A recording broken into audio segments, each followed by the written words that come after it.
Okay, let's unpack this. Welcome to the deep dive.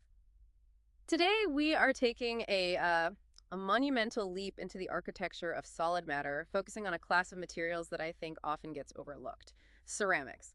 This deep dive is our guided tour through the core of materials crystallography, and we're zeroing in on chapter 22, ceramic structures I. So, our mission today isn't just about, defining ceramics. We all kind of know they're hard, brittle, high melting point materials. They're used everywhere, from engine parts to electronics. Our mission is to take the really complex, dense theory of crystallography that's in this chapter, things like ionic radii, bond energetics, and specific lattice geometry, and just make it clear, conceptual, and memorable. We want you to walk away with a profound understanding of the fundamental atomic blueprints that dictate why something like aluminum oxide is so tough, or why barium titanate can store data. And this is really the essential context. When we talk about ceramics, we are, for the most part, dealing with compounds of an electropositive indication, that's the M, and an electronegative anion, the X. Think things like MgO or even just table salt, NaCl. Their properties are just overwhelmingly dominated by these powerful electrostatic forces, the Coulomb interactions. And what Hmm. that means is that the entire structural analysis, everything we're going to talk about, it all focuses on one question.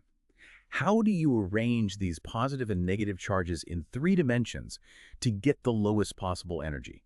Because that's the most stable configuration. So we're moving way past the traditional idea of pottery and earthenware. We're diving straight into the atomic basement to really understand the principles that govern these ionic and, well, mixed ionic covalent structures. We'll be navigating through geometric constraints, energetic requirements, Pauling's famous rules, and then we'll look at a few really crucial crystal structure families. Yeah, and it's probably worth setting the stage on bonding right up front. While our primary analysis today is going to lean really heavily on the ionic model, treating ions like little hard spheres with fixed charges, we have to acknowledge that the reality is often a bit of a mix. The electronegativity difference between the elements is what really dictates the degree of ionicity. Alkali halides, for example, are super ionic, but then you get to transition metal oxides or materials like silicon carbide or gallium arsenide, and they show significant Covalent character. The thing is, the structural principles we're going to derive today, which are based on minimizing energy in ionic systems, they still provide the structural blueprint for almost all complex oxide and halide systems.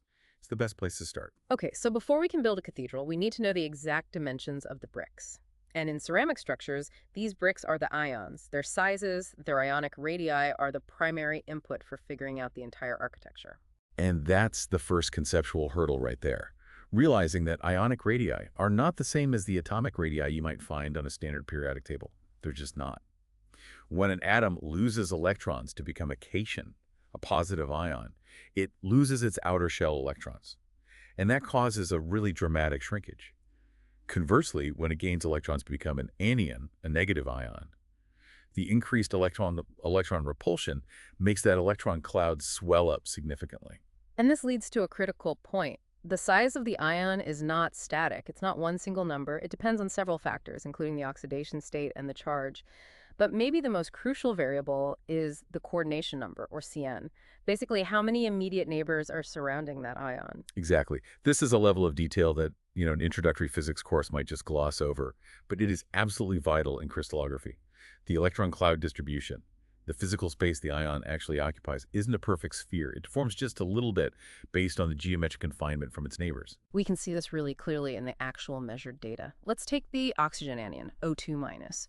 For six-fold coordination, meaning it's sitting in an octahedral site surrounded by six positive ions, its effective radius is about 0.140 nanometers.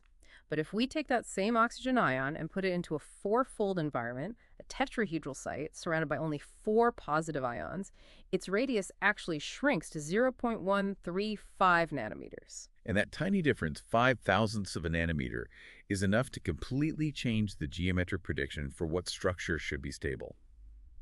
These highly accurate, tabulated values, which were developed through decades of work by scientists like Goldschmidt, Pauling, and Shannon, they aren't based on simple, rigid spheres. They're based on detailed structural measurements that account for these subtle bond-shortening effects and the precise coordination environment. They are the input data we're going to use to apply Pauling's rules later on. Right, and when you look through the big tables of cation radii for four-fold, six-fold, and eight-fold coordination, the trend is very clear. Generally, the radius increases just a little bit as the coordination number goes up because there's less confinement pressure.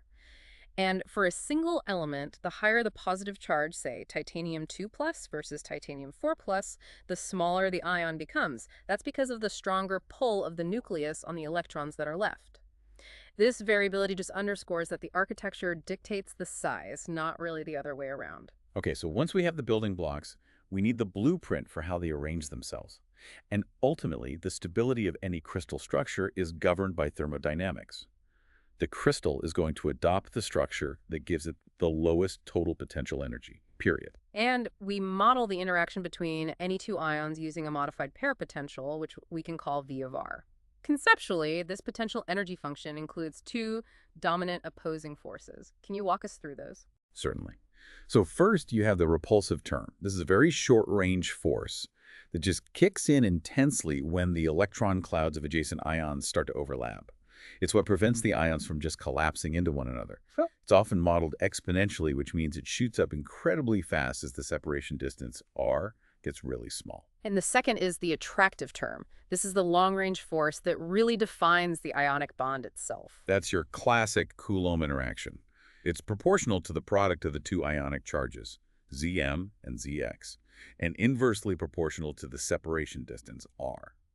This attractive term is what holds the crystal together. It's what pulls the positive and negative charges toward each other. And when you sum these two terms, you get a potential curve that dips to a minimum at the equilibrium bond length, R0. But calculating the energy for an entire crystal is a lot more complicated than just looking at two ions. The source material highlights that we need three major adjustments to go from that simple pair potential to the accurate total crystal energy, V total. Yes.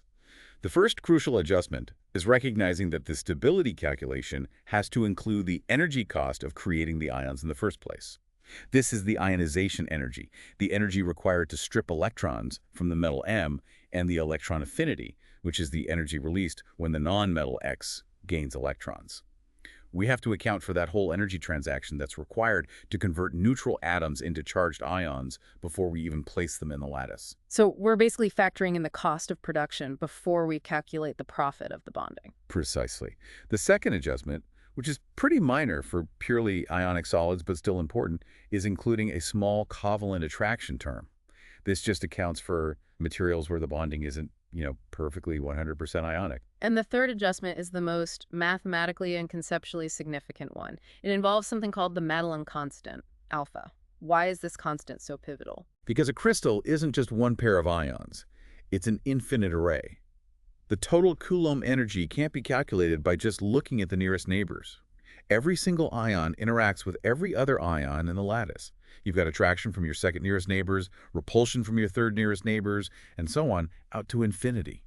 The Madelung constant summarizes the result of this complex, converging, infinite series summation. Okay, let's elaborate on what that conceptual summation means for the listener. Break that down.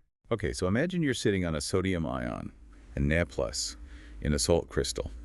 You are immediately surrounded by 6 chloride anions, that's attraction, at a distance r. Then, just a little bit further out, you find 12 sodium cations, that's repulsion, at a distance of r times the square root of 2. Then 8 more chloride anions, attraction, at a distance of r times the square root of 3. You have to sum up the contribution of every single shell of ions, weighted by their distance and their charge, all relative to that nearest neighbor distance. The Madelung constant, alpha, is simply the number that results from this massive summation.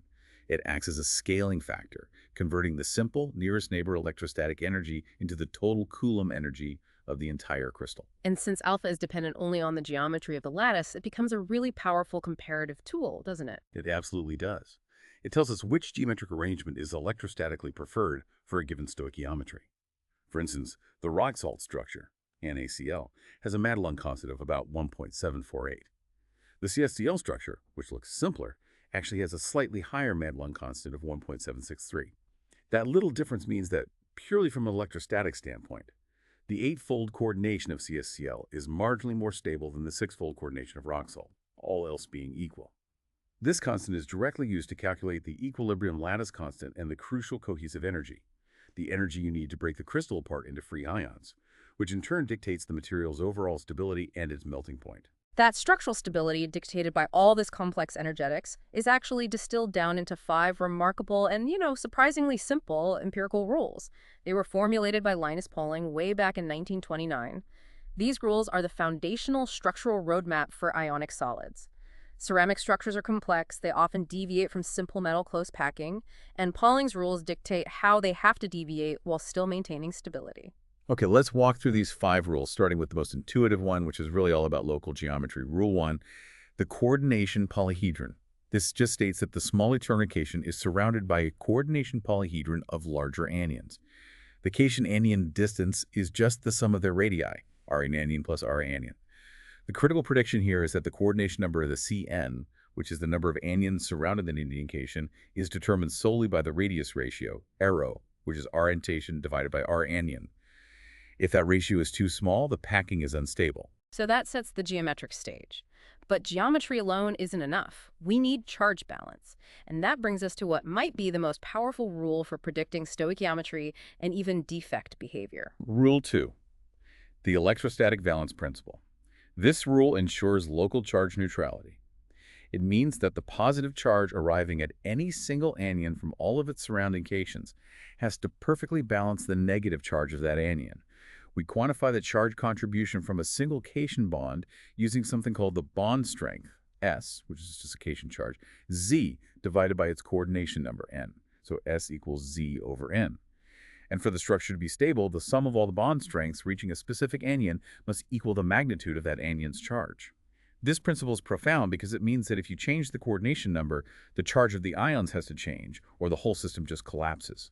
It's the reason why defect chemistry, which we'll get to later, is so rigidly controlled by charge compensation.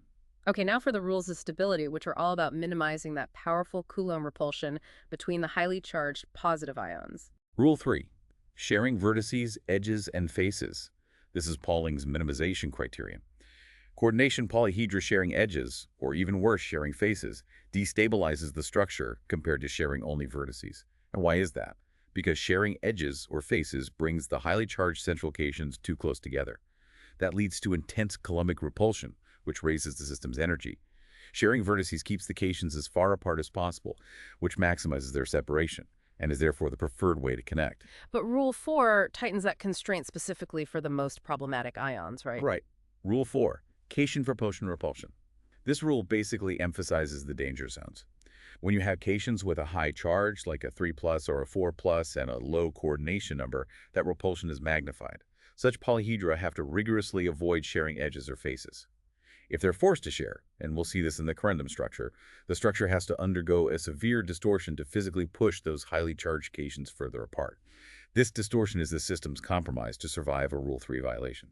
And finally, a rule of efficiency for the entire crystal. Rule 5, the principle of parsimony.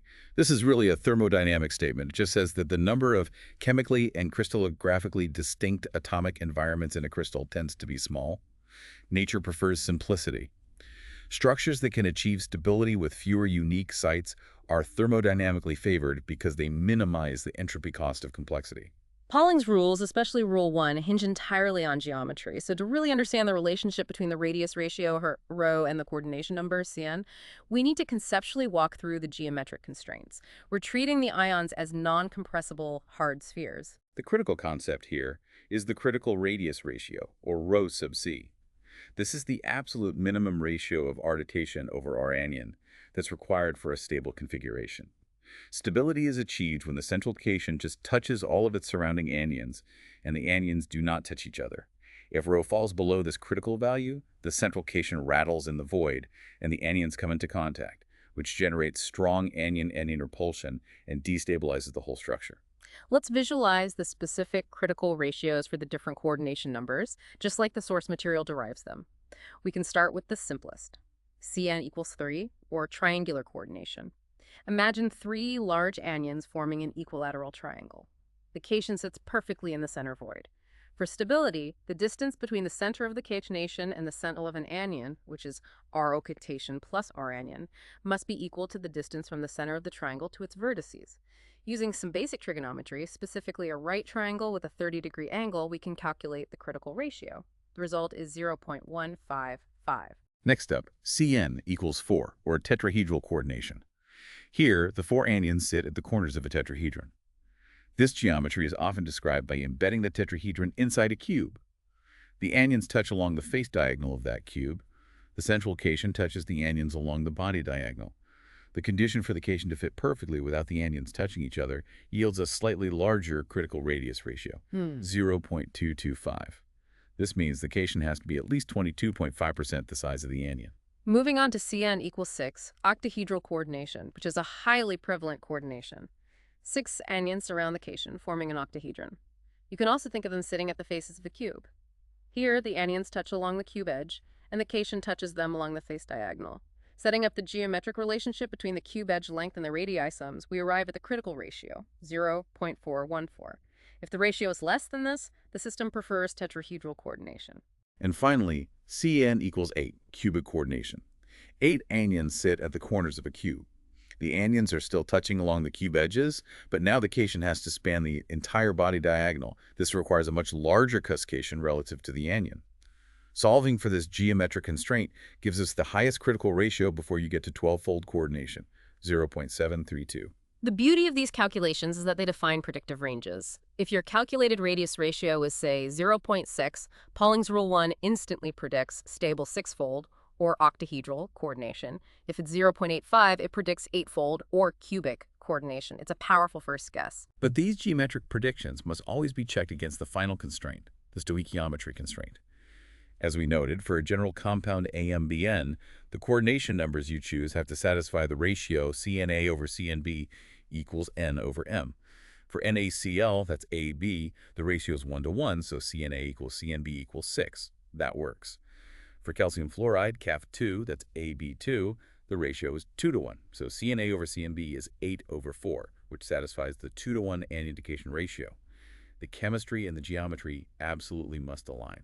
With the rules established, we can now analyze some classic ionic structures, starting with the simple halides. Let's begin with cesium chloride, CaCl. This is a structure defined by high coordination. Both the cesium cation and the chloride anion have a coordination number of 8.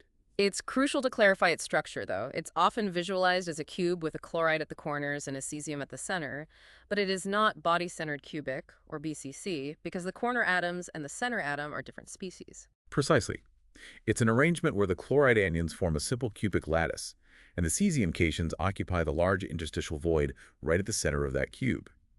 Since the radius ratio for CaCl is high, is about 0.932, it fits very comfortably in that Cn equals 8 range, ensuring the structure is stable with ions touching along the cube's body diagonal. And the distinction from a true BCC metal is confirmed by diffraction, right? Absolutely. Because Cs plus and Kl minus scatter X-rays differently, the arrangement causes certain diffraction peaks. We call them superlattice reflections, to appear that would be absent if all the atoms were identical. This confirms it's an ordered compound structure. Okay, next, the ubiquitous sodium chloride, NaCl, or the rock salt structure. This is the prime example of Cn equals 6, octahedral coordination. The radius ratio is about 0.541, fitting perfectly into that predicted range. To visualize this, think of the larger chloride anions forming an FCC, or a face-centered cubic close-packed lattice. The smaller sodium cations then fill all of the octahedral interstitial sites in that FCC lattice. The entire structure can be seen as two interpenetrating FCC lattices, one of sodium and one of chloride, just offset by half a unit cell distance.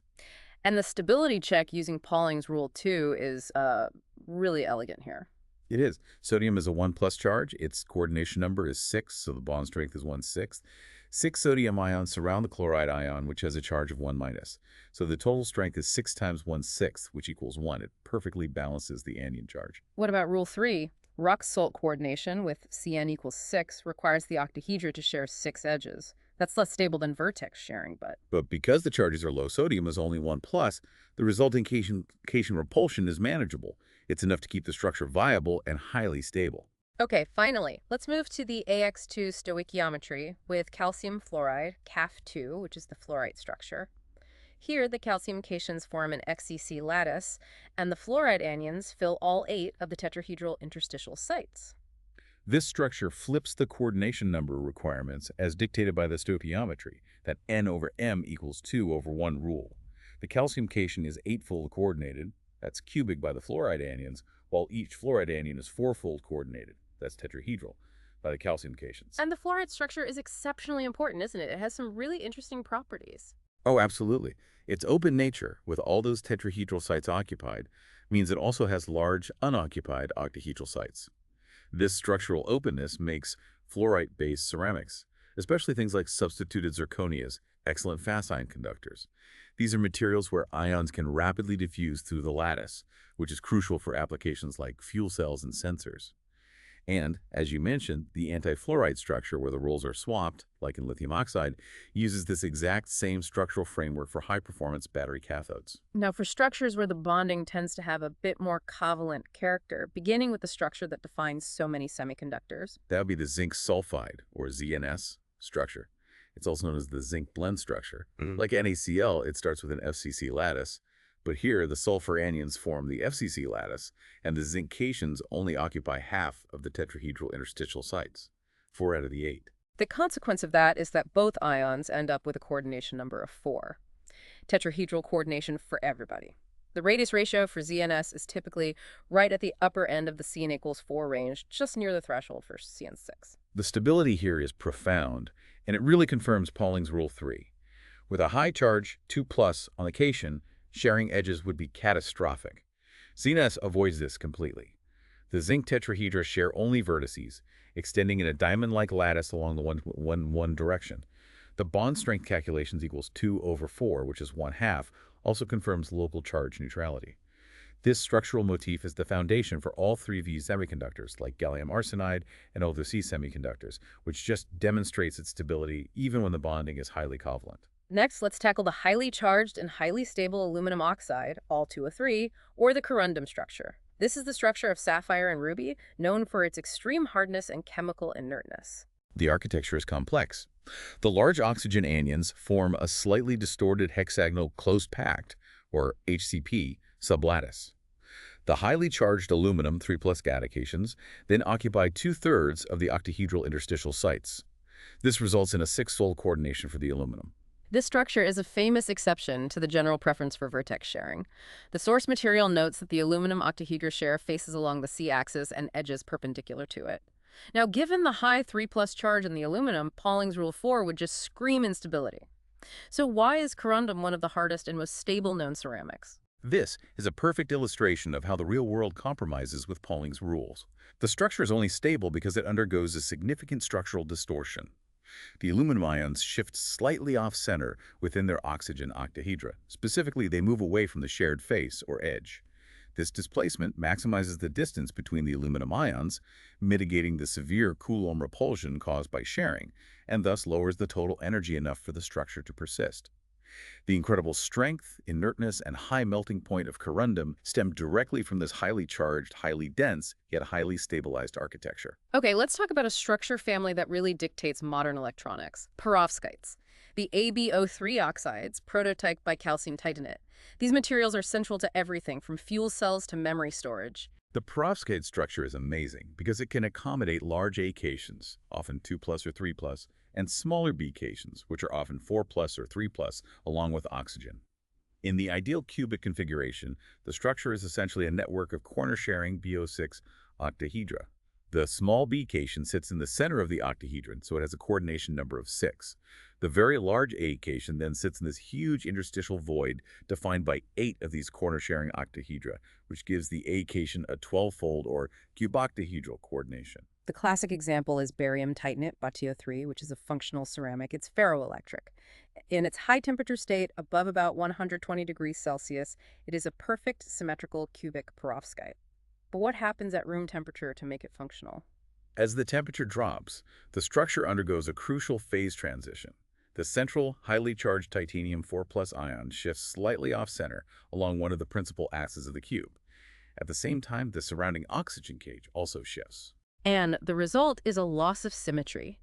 The unit cell transforms from being cubic to being tetragonal, where the C-axis is slightly different in length than the A and B axis. And that tiny shift, just a fraction of an angstrom, is the entire basis of ferroelectricity. By moving the positive titanium ion away from the center of the negative oxygen octahedron, you create a permanent, spontaneous electric dipole moment along that axis. This polarization can be reversed by applying an external electric field, which makes barium titanate and related compounds indispensable as high dielectric capacitors, non-volatile memory elements, and piezoelectric devices. The architecture is the function. The source material even shows the conceptual framework used to model this displacement quantitatively, using lattice metrics and tensors. We don't need to get into the matrix algebra, but understanding its purpose really connects the geometry to the material performance. Absolutely. Lattice metrics allow researchers to precisely define the atomic positions and cell parameters in that distorted tetrahedral structure. By calculating the difference in position vectors between the positively charged titanium nucleus and the center of charge of the surrounding oxygen ions, you can calculate the precise magnitude of the electric dipole moment vector. The calculations yield a specific quantifiable dipole moment, like the 172.4 angstroms mentioned in the text. This confirms that a specific structural distortion is responsible for the material's macroscopic ferroelectric properties. It's the ultimate validation that geometry determines performance. Okay, moving to another critical oxide family, we have spinels, Ab2O4, exemplified by magnesium aluminate.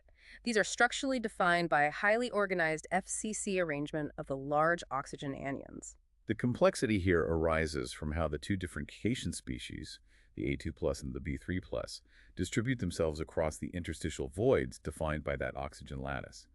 The key sites are the tetrahedral sites, which we call A sites, and the octahedral sites, which we call B sites. In the canonical or normal spinel structure, only 1/8 of the total tetrahedral sites are occupied by the A2+ cations. Meanwhile, half of the total octahedral sites are occupied by the B3+ cations. The connectivity is fascinating. The tetrahedral A sites are isolated from each other. They don't touch. However, the octahedral B sites share edges, forming these complex intersecting chains that run through the crystal, often along the 1-1-0 direction. This connectivity is what dictates how energy and, importantly, magnetic information propagate through the material. And the most famous application of this is in ferrites, Ma2O4. These are magnetic spinels that are essential for high-frequency induction and memory. What makes ferrites so special is this concept of concation distribution, which leads to normal versus inverse spinels. This is a powerful structural control knob. In a normal spinel, like zinc ferrite, the divalent metal, the M2+, strictly occupies the tetrahedral A sites, and the trivalent iron, the E3+, strictly occupies the octahedral B sites. But in an inverse spinel, like magnetite A3O4, the distribution swaps. The divalent M2+ concation moves to the octahedral B sites, and the iron 3+ cations are split evenly between the tetrahedral A sites and the remaining octahedral B sites. Why does this swap matter so much? What's the consequence? It determines the material's magnetic state, specifically ferromagnetism. The magnetic moments of the ions on the A sites align opposite to the magnetic moments on the B sites. If the magnetic moments are equal, they cancel out, and you get antiferromagnetism. But if the cation distribution changes, the magnitude of the opposing moment becomes unequal, resulting in a net magnetic moment. The inverse spinel structure is inherently magnetic because the iron moments on the A and B sites cancel each other out, leaving the net moment dictated by the M2+ ions, making the material ferromagnetic. The source also touches on the practical importance of spinel surfaces, which is especially relevant in nanotechnology. If we shrink these materials down to the nanoscale, how does the surface architecture change? Well, when you look at a surface like the 1-1-1 face, the coordination requirements dictated by Pauling's rules can't be perfectly met. The surface ions are missing neighbors, which creates a charge imbalance. To maintain local charge neutrality, the cation coordination polyhedra at the surface often have to rearrange. They might share vertices or edges in a configuration that would be highly unstable in the bulk. This subtle surface reorganization has a profound impact on the local electronic and magnetic order, which means a 10-nanometer ferrite particle often has drastically different properties than the bulk crystal. We briefly noted the structure of nickel arsenide, NaS, which serves as a bit of a departure point from the purely ionic principles. It uses an HCP lattice for the arsenic anions. The critical feature here is that the nickel cations occupy all of the octahedral interstitial sites in the HCP lattice, and occupying every single octahedral site in an HCP arrangement forces extreme connectivity, edge sharing, and critically phase sharing between octahedra that are stacked along the C-axis. Pauling's rules tells us that phase sharing between octahedra is extremely repulsive, especially for 2+ cations like nickel. Exactly. The nickel arsenide structure is only stable because the bonding deviates significantly from being purely ionic. The close proximity of the nickel cations along that C-axis allows for direct metal-metal interactions, which leads to strong covalent or even metallic bonding characteristics. This structure is prevalent in sulfides and arsenides, where electron sharing is dominant over electrostatic attraction. Finally, the source details several layered structures that are absolutely fundamental to advanced electronic ceramics. Starting with the Orvilleus phases, their general formula is AN-1, BNX3N+1. These are defined by the ordered stacking of different structural blocks. You have perovskite layers that are sandwiched between inert bismuth oxide sheets. And the thickness of that perovskite slab is determined by the integer n. Why is this alternating layering so crucial? The layering itself creates the functional property. The perovskite block is the component that can undergo that necessary structural shift, like the one we saw in barium titanate. But the surrounding bismuth oxide layer pins the structure. This results in highly stable, two-dimensional ferroelectric properties, which makes them really important for things like non-volatile memories. Related but distinct are the Ruddleson-Popper or RP phases. RP phases are formed by alternating perovskite layers with rock salt layers, or AO sheets. Again, N specifies the number of perovskite unit cells stacked together. This structure is foundational to many high-temperature superconductors, or HTSCs, like the Keprites. So this layering is where all the physics happens, correct? Absolutely. Superconductivity in these materials is confined primarily to the copper-oxygen planes within that perovskite slab. The rock salt layers act as charge reservoirs and spacers, controlling the electronic coupling between the active superconducting planes. By changing the N value in the stoichiometry, researchers can tune the distance between the superconducting layers, which controls the material's critical temperature and performance. The structural layering is the key engineering parameter for these materials. We also look at the tungsten bronzes, like sodium tungstate. These are modified tungsten oxides based on a framework of corner-sharing tungsten-oxygen octahedra. This framework naturally creates these large channels or tunnels, either hexagonal or tetragonal in cross-section, that run through the crystal. The sodium cations are then intercalated into these tunnels, occupying these large interstitial sites. The X in the formula indicates the non-stoichiometric occupancy. It's often less than 1. This non-stoichiometry is fascinating. What does that variable X introduce? By inserting the alkali metal ions, the system is forced to accept free electrons to maintain charge neutrality. These free electrons sit in the conduction band, which grants the material metallic conductivity and often really striking optical properties, hence the bronze name. The fact that the structure is maintained even with variable stoichiometry makes them excellent hosts for chemical and electronic modification. And finally, the source mentions highly complex layering, like the titanium carbosulfide structure, which layers perovskite and other sheets, just illustrating the ultimate structural complexity where ionic, covalent, and metallic bonding characteristics all contribute to stability within a single functional architecture. Okay, so we have to move now from the ideal, perfect crystal designed by Pauling to the reality of material science, imperfections or defects. No real crystal is perfect, and in ceramics, defects are absolutely critical. They govern almost all mass transport and electrical properties, things like high temperature creep, sintering, and ion mobility in solid electrolytes. We're focusing on point defects, which are localized imperfections, missing atoms, misplaced atoms, or atoms in interstitial spaces. Since ceramics must maintain overall charge neutrality, describing these defects requires a special, standardized language. This is the Kroeger-Vink notation. It is essential for every student entering this field. It standardizes the description of a defect based on 3 pieces of information, all written relative to the perfect host lattice. Let's break down that notation structure. It looks like V, superscript charge, subscript species location. Right. The main symbol denotes the species. V for a vacancy, M for a metal ion, O for an oxygen ion. The subscript indicates the site it occupies. So V sub M is a vacancy on a metal site. O sub M would be an oxygen atom sitting on a metal site. That's an anti-site defect. And the superscript is the most crucial part, the effective charge. This is not the absolute charge of the ion, but the charge relative to the site it occupies in the perfect lattice. Correct. A dot indicates an effective positive charge, a prime indicates an effective negative charge, and an X indicates 0 net effective charge. For example, in MgO, where magnesium is 2+, a magnesium vacancy, V sub Mg, removes a 2+ charge from a 2+ site. The defect, therefore, has an effective charge of 2-, which we write as V double prime sub Mg. Understanding this notation allows us to write chemical reactions for defect formation that rigorously obey mass and charge balance. So let's look at the two types of intrinsic point defects. These are defects that form spontaneously in a pure crystal just to minimize the Gibbs free energy. The first is the Schottky defect. This involves the creation of a pair of vacancies, one cation vacancy and one anion vacancy, in the correct stoichiometric ratio. For an MX compound, it's a V double prime sub M and a V double dot sub X. The ions leave the lattice entirely and migrate to the surface of the crystal. What's the consequence of a Schottky defect? Well, it preserves stoichiometry, so the chemical formula remains NX. But since physical material has been removed from the bulk and moved to the surface, the crystal density measurably decreases.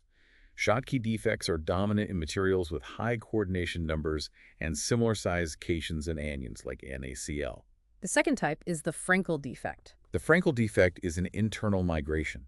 An ion moves from its normal lattice site to an interstitial site, leaving behind a vacancy. The total number of atoms remains unchanged, so the crystal density is largely unaffected.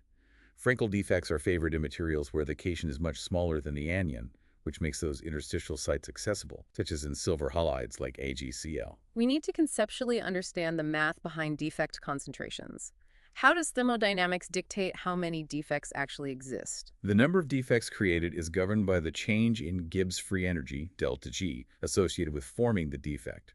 The concentration of defects follows an exponential dependence, similar to an equilibrium constant, Ks or Kf. This means the concentration is proportional to e to the power of negative delta G over Kt. So, conceptually, this relationship tells us two things. First, temperature is the dominant factor. Higher temperature provides the necessary thermal energy, Kt, to overcome the formation barrier, delta G, which exponentially increases the defect concentration. And second, materials with a lower required formation energy, a lower delta G, will naturally have much higher defect concentrations, even at low temperatures. This makes them highly conductive or reactive. And finally, a brief return to anti-site defects, where an ion occupies a site typically reserved for the opposite species. While these are common in semiconductors like gallium arsenide, where the bonding is mostly covalent and the charge difference is small, anti-site defects are very rare in highly ionic ceramics. Placing a highly positive cation onto a highly negative anion site, or vice versa, results in massive, localized electrostatic repulsion. This gives the defect an extremely high formation energy. They are generally only found in specific compounds like the inverse spinels we discussed, where that mixed site occupancy is the defining stable structural feature. So what does this all mean? We have successfully navigated the entire architectural complexity of ionic ceramics. We started by grounding the discussion in the geometry of ionic radii and the powerful energetic calculations dictated by the Madelung constant. And we established the structural dogma of ceramic through Pauling's rules that dictate stability by minimizing repulsion and ensuring local charge neutrality. We saw how these principles are applied, from the perfect Cn equals 8 geometry of CsCl to the necessary structural compromises in high-charge systems like corundum. Crucially, we learned how specific architectures, the corner-sharing octahedra of perovskites and the interstitial site occupancy of spinels, yield critical functional properties like ferroelectricity and ferromagnetism, properties that can be quantitatively modeled using concepts like lattice metrics. And finally, we accepted the reality that real materials are imperfect. We now possess the language, the Kroeger-Vink notation, to precisely quantify and describe the point defects, the Schottky and Frenkel pairs, that govern the real-world performance of these materials, especially their ion mobility and electrical conductivity. And this raises an important question for you, the materials designer. If the stability and function of highly complex layered structures, such as the Ruddleson-Popper high-temperature superconductors, are so exquisitely sensitive to minor structural details, and given that defects control charge transport, how might precisely controlling the formation and concentration of point defects, maybe engineering vacancies into specific charge-carrying layers, allow us to break current performance limits and stabilize even more efficient next-generation functional ceramics? Consider the interplay between perfect design and controlled imperfection as the ultimate control knob. Thank you for joining us for this deep dive into ceramic structures. Now you are well equipped to appreciate the intricate symmetry and functional complexity hidden in the oxides, nitrides, and fluorides all around you.